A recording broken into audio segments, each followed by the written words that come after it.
오늘은 6계명 살인하지 말라라는 우리 말씀을 함께 듣도록 하겠습니다. 지금 5계명을 지나서 이제 드디어 절반이 지났는데요. 10계명이 좀 이해가 가시나요? 네, 한 명 이해가네요. 네. 오늘 말씀은 좀 이해가 갔으면 좋겠습니다.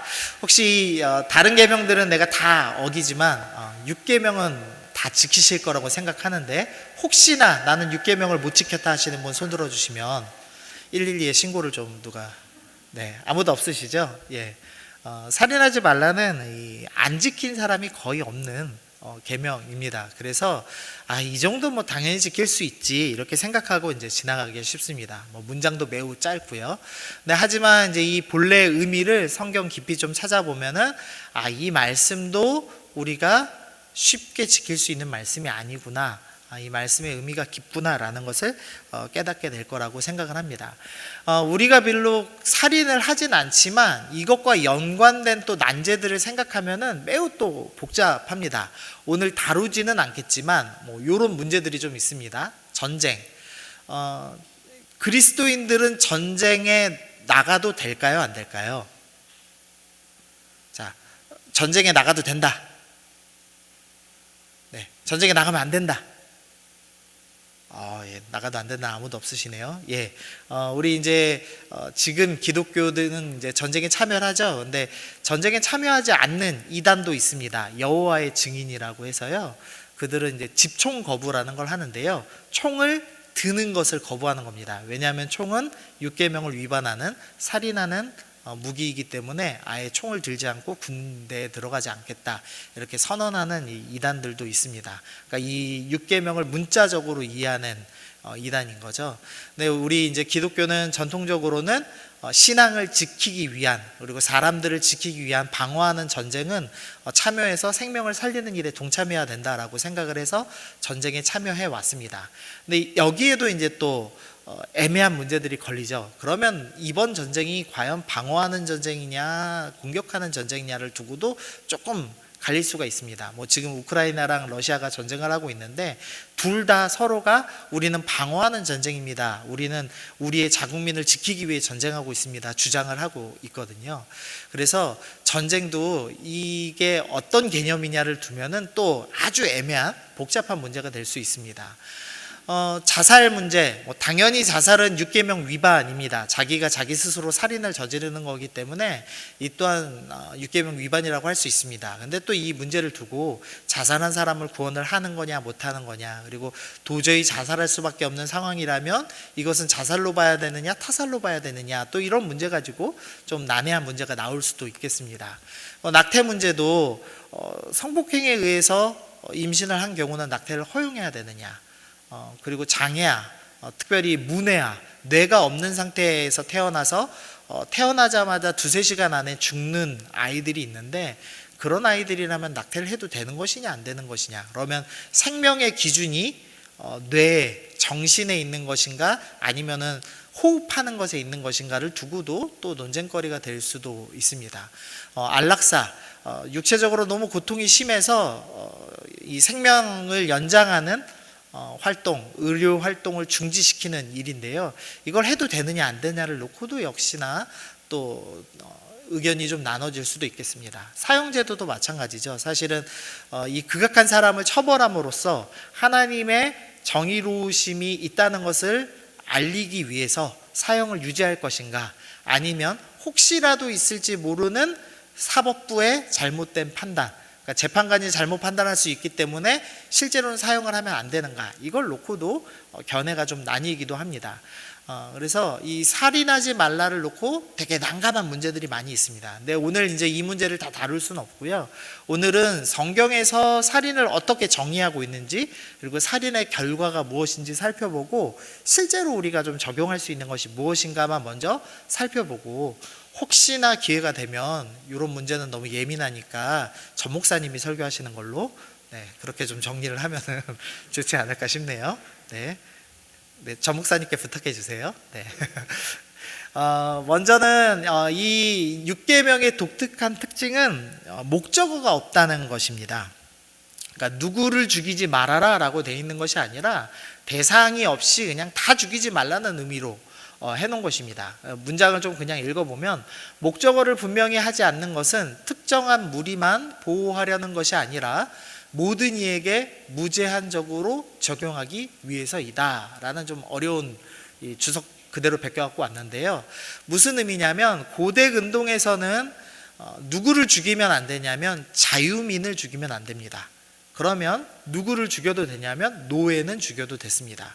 만약에 주인이 노예가 마음에 안 들어서 때려서 죽이더라도 그것은 살인한 것이 아니라 말하는 나귀를 때려서 죽인 것이기 때문에 법적으로 아무 문제가 없었습니다. 그러니까 이 중에서 대부분은 양반이 아니었을 거라고 생각을 하는데요. 대부분은 아마 일제시대 때 조상님이 족보를 샀을 겁니다. 저는 경주이씨인데요. 우리나라에서 가장 많은 성씨 중에 하나가 전주이씨, 경주이씨, 그 다음에 김씨들 이거든요. 많은 전주이씨, 경주이씨의 대부분은 종이었다가 주인의 성씨를 따랐을 가능성이 매우 높습니다. 집에 족보가 없으시면은 거의 그럴 가능성이 높거든요. 근데 저희 집엔 족보가 없더라고요. 그래서 아마도 노예였지 않았을까 생각이 드는데, 만약에 노예였다면 주인이 때려 죽여도 법적으로 문제가 없습니다. 왜냐하면 노예는 사람이 아니기 때문입니다. 그러니까 고대 근동 모든 나라들이 노예는 죽여도 문제 없다라는 법을 갖고 있는데, 하나님께서 하나님 나라는 어떻게 살아야 되는가? 신분에 상관없이 생명은 소중하다라고 정의를 내리신 겁니다. 누구든 어떤 신분과 어떤 재산 상태와 상관없이 그 사람은 귀하다는 것입니다. 그래서 성경이 갖고 있는 것이 얼마나 평등한 당시 시대를 초월한 법이었는가를 좀 생각을 하면서 본문을 좀 살펴보면 좋겠습니다.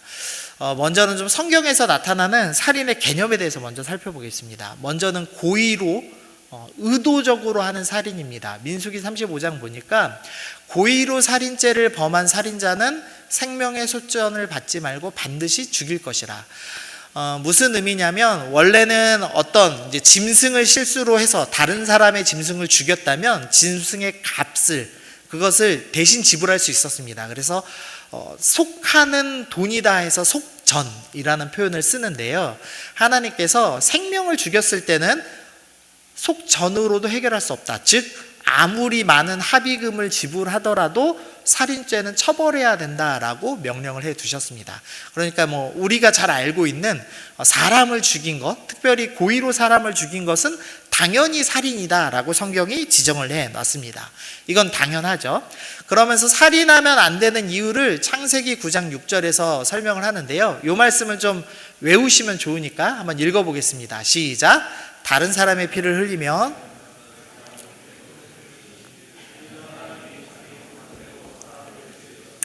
하나님께서 노아의 홍수로 심판하시고 노아를 다시 이제 그 배 가운데서, 방주 가운데서 내보내 주시면서 피를 흘리면 안 된다. 그 이유는 사람은 하나님의 형상대로 만들었기 때문이다 라고 합니다.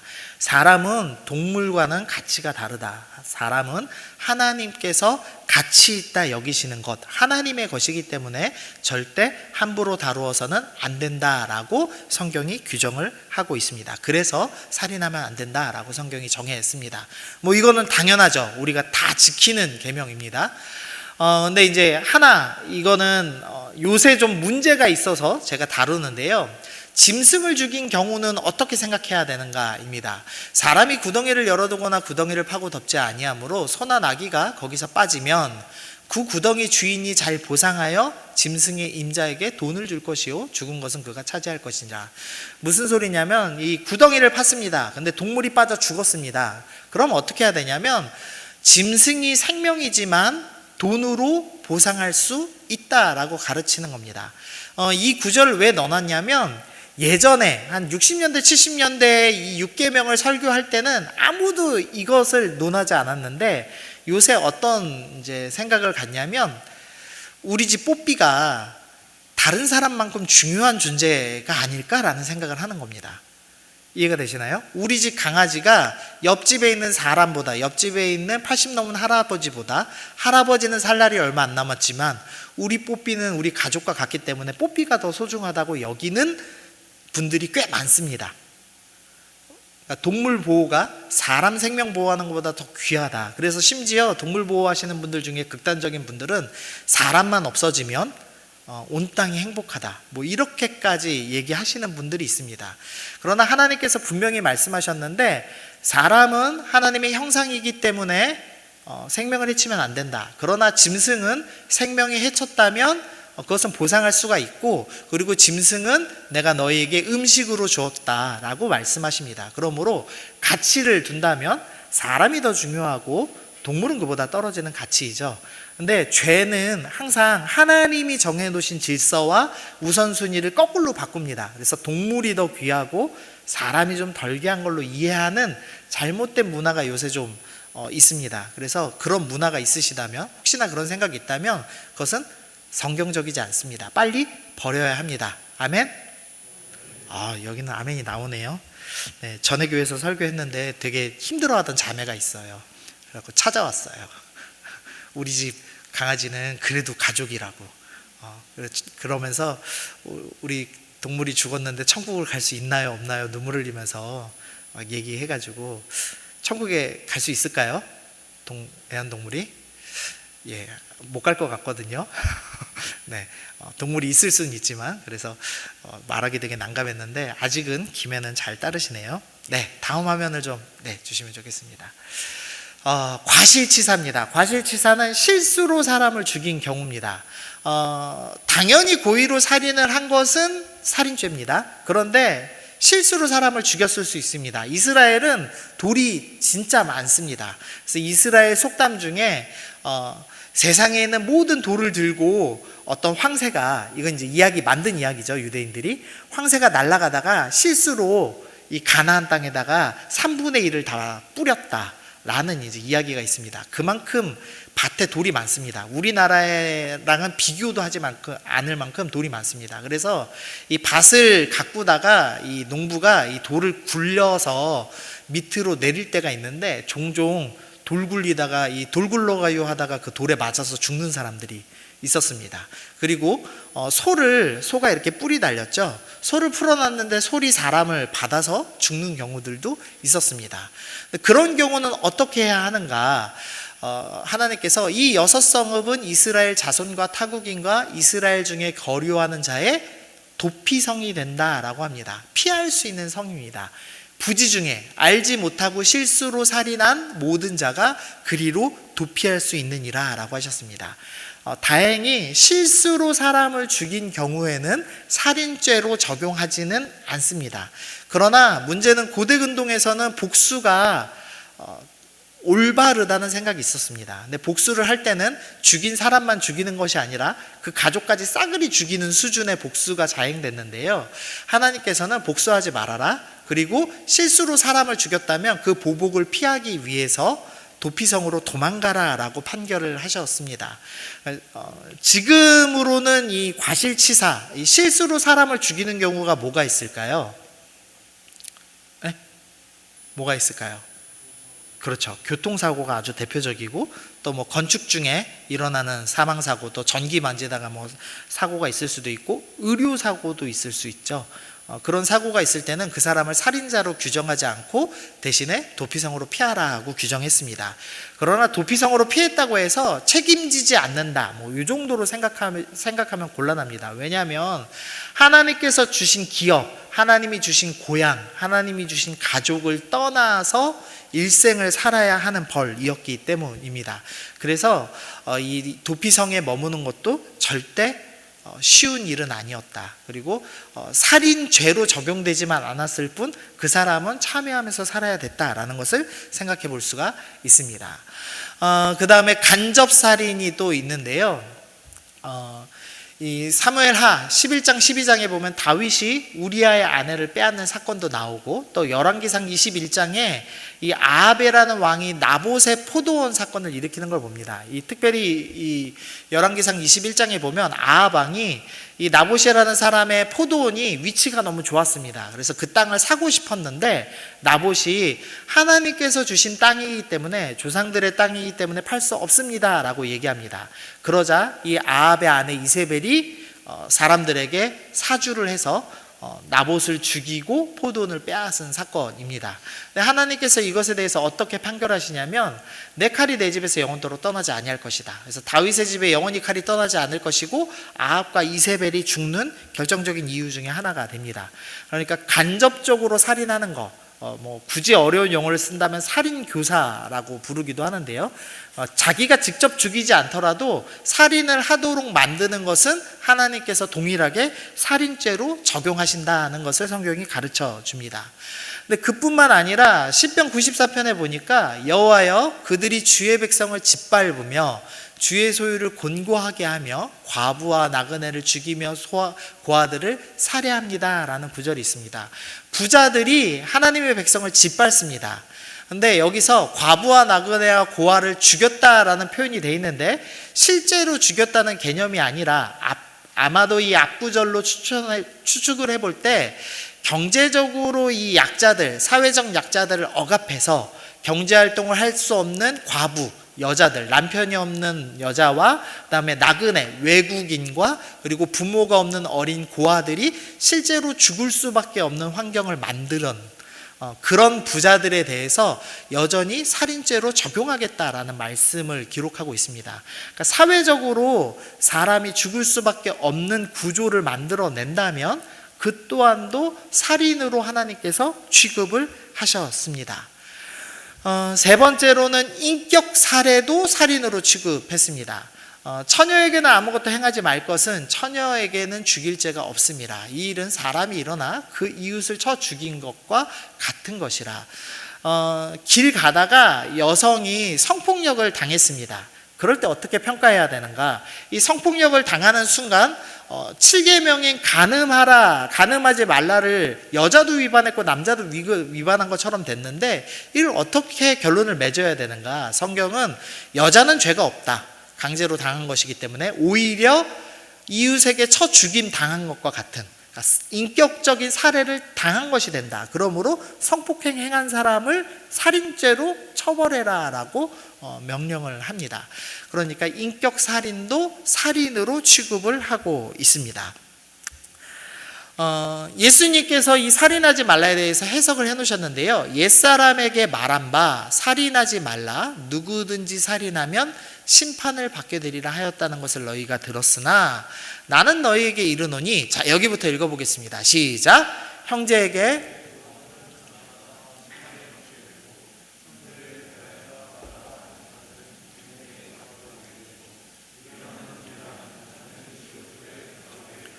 예수님께서 이 살인하지 말라는 계명에 대해서 해석을 해주시는 겁니다. 너희가 실제로 사람을 죽인 것만 살인이라고 생각을 하는데 그게 아니라 형제한테 분노하고 라가라고 하는 자, 여기 라가는 쉽게 말하면 바보입니다. 바보라고 부르는 사람은 심판을 받아야 된다, 지옥불에 들어가야 된다라고 규정을 하셨습니다. 그래서 정리를 하면 예수님의 해석은 한 사람을 무가치하다고 여기는 마음을 살인이라고 규정하셨습니다. 살인의 범위가 이제 좀 넓어지셨죠. 사람을 직접 죽이는 건 당연히 살인입니다. 그러나 실수로 죽인 것은 살인으로까지 규정하지 않았습니다. 그러나 간접적으로라도 살인하는데 일조를 했다면, 그리고 사회적으로 경제적으로 약자들을 억압해서 죽을 수밖에 없는 환경으로 내몰았다면, 그리고 인격적으로 살인을 저질렀다면 살해입니다. 근데 이 인격적인 살해는 어디까지를 살해라고 규정을 하냐면 입으로 바보라고 욕한 사람, 인격적으로 모욕하거나 내가 분노를 터뜨려서 그 사람의 인격이 상처를 입는 것도 살해로 규정하고 있습니다. 그래서 정리를 하면 직접살인, 간접살인, 그리고 마음으로 무가치하다고 여기면서 입으로 내뱉는 것까지도 전부 살인으로 규정을 하였습니다. 자, 이제 그리고 나서 생각을 해보시죠. 자, 나는 여기서 성경에서 규정하는 대로 살인하지 않으신 분 있으면 한번 손들어 보십시오. 난 마음으로도 분노도 터뜨리지 않고 친구에게 욕 한 번도 한 적이 없는 분 있으시면 손들어 보십시오. 네, 아무도 없으시죠? 그럼 여러분들은 지금 다 6계명을 위반하신 분들입니다. 6계명을 위반하면은 사형에 처해야 합니다. 우리가 계속 10계명을 살펴보고 있지만 10계명에 해당하는 죄들이 다 지금 사형이죠. 부모를 저주해도 사형이고 지금 살인을 해도 사형인데 이 살인의 규정이 생각보다는 더 세부적이라는 것을 살펴볼 수가 있습니다. 근데 살인을 저지른 사람이 개인적으로 사형 당하는 것에 그치지를 않고요. 결과가 조금 더 나옵니다. 그래서 살인의 결과를 좀 살펴보겠습니다. 먼저는 너희는 너희가 거주하는 땅을 더럽히지 말라. 피는 땅을 더럽히나니 피 흘림을 받은 땅은 그 피를 흘리게 한 자의 피가 아니면 속함을 받을 수 없다라는 말씀이 있습니다. 그냥 어려운 말인데 요약 정리하면 살인하면 땅이 더러워진다. 땅이 죄로 인해 오염된다라는 좀 이해하기 어려운 말씀을 하셨습니다. 이게 어떤 개념인지 설명하기 좀 난해하지만 어쨌든 살인을 하는 순간 땅이 오염됩니다. 그러니까 죄가 쌓인다 이런 개념으로 설명을 하십니다. 그래서 결국에 죄가 쌓이면 어떻게 되느냐, 호세아서 4장 2절 보시면 오직 저주와 속임과 살인과 도둑질과 간음뿐이요 포악하여 피가 피를 뒤이음이라. 그러니까 살인이 가득한 사회가 되었습니다. 그럼 땅이 더러워지겠죠, 오염되겠죠. 그러면 어떻게 되냐면 3절의 현상이 일어났는데, 그러므로 이 땅이 슬퍼하며 거기서 사는 자와 들짐승과 공중에 나는 새가 다 쇠잔해지고 바다의 고기도 없어집니다. 무슨 소리냐면 살인으로 인해서 죄가 쌓여서 땅이 오염되면 결국 어떻게 되느냐, 심판당하게 된다, 황폐하게 된다라고 말씀을 하고 계시는 겁니다. 이 예가 성경에 하나 나옵니다. 창세기 4장 8절에서 가인이 아우인 아벨을 죽였습니다. 이 사건은 다 아시죠? 우리 주일학교 나오셨으면 다 들어보셨을 겁니다. 근데 그때 그리고 나서 그 살인자의 자손들 목록이 4장에 쭉 나오는데요. 그 살인자 목록의 대표자, 그 가인의 자손의 목록의 대표자인 라멕이 나는 사람을 죽였는데 소년이 나를 상처 줬기 때문에 내가 사람을 죽였습니다라고 자랑스럽게 노래를 만들어서 부르는 장면이 나옵니다. 그 족보가 4장이 설명하는 것은 가인의 자손은 가인이 처음부터 살인자였고 그 이후의 자손들의 대표자들은 살인하는 사람들이었습니다. 살인을 아무것도 아니게 여기는 사람들이었습니다 라고 설명하는 구절입니다. 그리고 가서 6장에 가면 하나님의 아들들과 사람의 딸들이 서로 결혼하는 장면이 나옵니다. 하나님의 아들들인 셋의 자손들, 하나님의 이름을 부르던 사람들과 살인을 저지른 가인의 자손, 그리고 계속해서 살인을 저지르던 그 라멕을 대표되는 그 살인자들이 서로 결혼하고 섞이기 시작했습니다. 그러자 하나님이 그것을 보시고 13절에서 하나님이 노아에게 이르시되 모든 혈육이 있는 자의 포악함이 땅에 가득함으로 그 끝날이 내 앞에 이르렀으니 내가 그 땅을 땅과 함께 멸하리라 라고 말씀을 합니다. 그러니까 살인이 계속 가득해 되면 어떻게 되냐면 땅이 오염되고, 땅이 오염되면 황폐해지고 결국엔 심판하셔야 되는 상황이 일어납니다. 그래서 홍수 심판은 살인이 가득해서 일어난 심판으로 묘사가 됩니다. 그래서 노아에게 9장에서 방주에 나오면서 꼭 명령하시는 것이 너희가 살인하지 말아라, 하나님의 형상이다라는 것을 강조하시는 구절로 사용되죠. 그래서 어떤 이유인지 모르지만 땅이 오염됩니다. 그래서 하나님이 심판하셔야 될 만큼 심각하게 죄가 쌓인다라고 설명을 하고 계십니다. 그리고 또 하나의 결과가 있는데요. 이 가인이 살인을 저지르고 나서 12절에서 내가 밭을 갈아도 땅이 다시는 그 효력을 내게 주지 않는다, 땅이 열매 맺지를 못한다 라고 설명을 합니다. 그래서 먼저 정리된 것만 보면은요, 지금까지만 보면 땅이 죄로 인해서 오염이 됩니다. 살인의 결과로 황폐해지고 심판당하는 것까지 결국엔 이르게 됩니다. 그리고 열매를 맺지 못하게 됩니다. 그리고 한 가지가 더 있는데 하나님과의 관계에 단절이 일어납니다. 하나님께서 아까 이 형제에게 노하는 자마다, 그리고 형제에게 라가라고 부르는 사람들은 지옥불에 들어가야 된다, 심판받아야 된다라고 말씀하셨습니다. 그러면서 뭐라고 말씀하시냐면 23절에서 그러므로 예물을 제단에 드리려다가 거기서 내 형제에게 원망 들을 만한 일이 있는 것이 생각나거든 예물을 제단 앞에 두고 먼저 가서 형제와 화목하고 그 후에 와서 예물을 드려라. 하나님께서 그 무엇보다 제사 드리는 것, 하나님 앞에 예배 드리는 것을 가장 강조하셨는데 하나님께서 예배 드리는 것보다 지금 더 급한 문제가 있다. 뭐냐면 형제와 만약에 말을 주고받다가 분노를 터뜨렸거나 형제에게 원망하는 말을 했거나 욕을 했거나 한다면, 그게 떠오른다면 너 예배 당장 중단하고 지금 가서 먼저 형제랑 화해해라. 왜냐하면 이게 더 중요하기 때문이다 라고 말씀하셨습니다. 하나님께서 형제에게 살인을 하면, 인격적인 살해를 하면 사회적으로 형제가 살아갈 수 없도록 만드는 그런 성경에서 나오는 살인을 저질렀다면 나는 너 예배 중요하지 않게 생각한다라고 말씀하시는 겁니다. 그래서 그냥 쉽게 정리하면 하나님과 관계 단절로 좀 정리를 해봤습니다. 살인은 무서운 결과를 낳는다라고 설명하는 겁니다. 살인을 저지른 사람은 당연히 사형죄에 처해야 합니다. 그러나 살인이 반복되면 이 땅이 황폐해지고 결국은 심판당합니다. 그리고 사실은 저지른 사람들은 열매를 맺지 못하는 삶을 살게 됩니다. 그리고 하나님과의 관계가 단절됩니다. 이제 이렇게 설명이 돼 있습니다. 네, 여기까지 이제 기억을 하시고 이 다음 구절을 보겠습니다. 우리 말씀 읽어보겠습니다. 시작.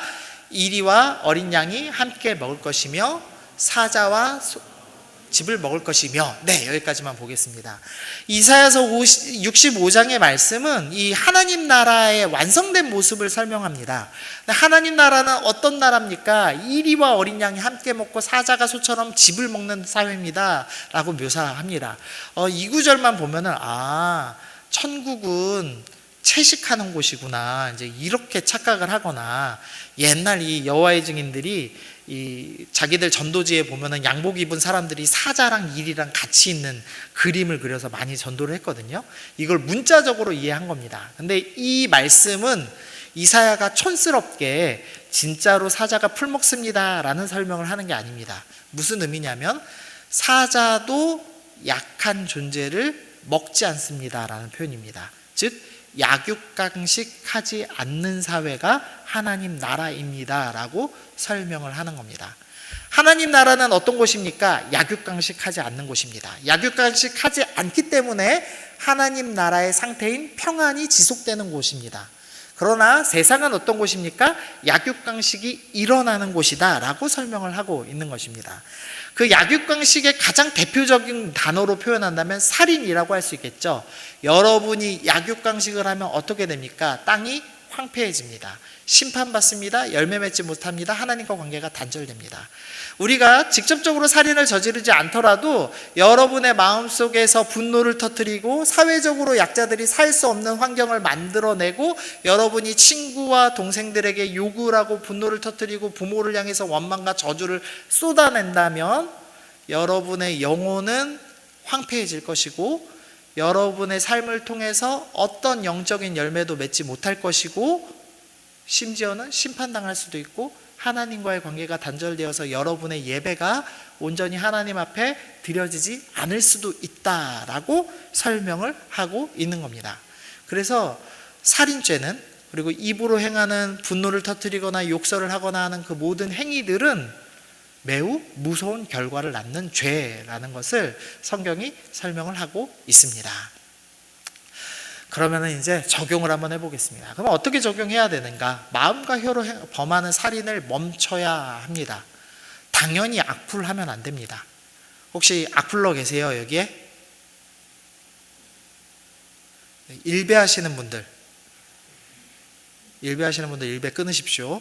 네, 건강하지 않습니다. 펜코, FM 코리아, 거기도 건강하지 않은 것 같아요. 와고, 와이고수 별로 건강하지 않은 것 같아요. 여시, 여성시대, 그런 데도 좀 건강하지 않은 댓글들이 요새 많이 올라오는 것 같아요.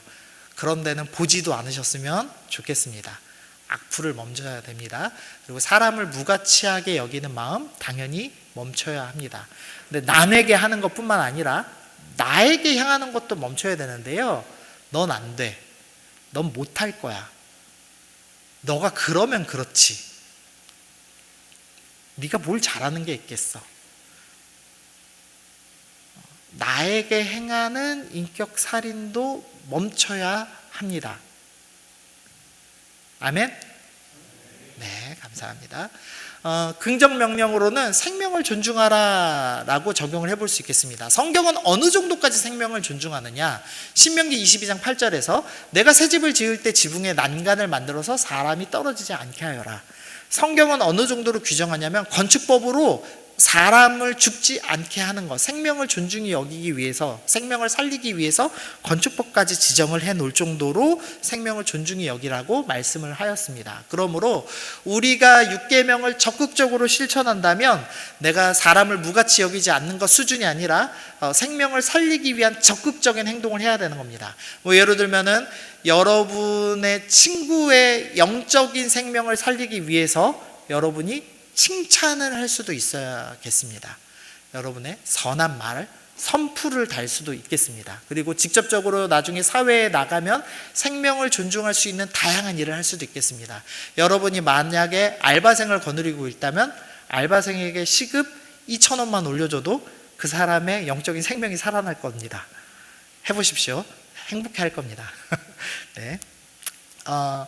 생명 존중 사회로 결국은 나가야 됩니다. 그리스도인들이 육계명을 제대로 지킬 때 생명 존중의 사회로 나가게 됩니다. 근데 문제가 있는데 사탄이 교묘한 전략을 써놨습니다. 예를 좀 두 가지 들려고 하는데요. 하나는 미국의 총기 소지입니다. 미국이 처음에 이 영국에서 청교도들이 신앙을 지키기 위해서 미국으로 망명을 했습니다. 근데 그러자 영국에 있는 왕이 우리 국민들이 그쪽으로 떠났기 때문에, 미국으로 떠났기 때문에 그 사람들에게 세금을 뜯어내고 싶었습니다. 그래서 영국 군대를 보냈습니다. 그래서 영국 군대와 미국 군인이 서로 충돌하기 시작했습니다. 미국 군대는 신앙을 지키기 위해서, 청교도의 신앙을 지키기 위해서 총을 들었고요. 영국 군인들은 세금을 받기 위해서 서로 총을 들고 싸웠습니다. 그래서 결국 미국이 승리를 했습니다. 그런데 신앙을 지키기 위한 싸움이었기 때문에 합법적인 싸움이었습니다. 그리고 거기서 끝났으면 되는데 사탄이 거기서 교묘한 전략으로 한 가지 살짝 걸어놨습니다. 뭘 걸어놨냐면, 자 봐라, 우리가 총을 들고 싸웠기 때문에 신앙을 지킬 수 있었다. 그러므로 총기를 드는 것은 신앙의 자유를 위해 싸우는 것이고, 총기를 규제하는 것은 신앙을 억압하기 위한 것이다 라는 사람들의 마음에서 이분법적인 생각을 하게 만들어 놨습니다. 그래서 미국에서 수많은 사람들이 총기 때문에 죽어갑니다. 병으로 죽는 사람보다 총기 때문에 죽는 사람이 더 많음에도 불구하고 정치인들이 총기를 규제합시다 라고 하면은 교회들이 들고 일어나서 그것은 신앙을 억압하는 것입니다 라고 하면서 싸웁니다. 총기를 들고 가서, 그리스도인들이 총기를 들고 가서 의회를 점령하는 일까지 지난 정권에서 일어났습니다. 사탄이 정말 교묘하게 생명을 존중하는 일을 못하게 하려고 이렇게 교묘하게 섞어놨습니다. 그래서 이런 이 육계명을 지키기 위해서는 매우 지혜가 필요합니다. 하나님의 말씀을 읽고 바르게 분별하지 않으면 이 교묘하게 걸려있는 것을 절대 구분할 수가 없습니다.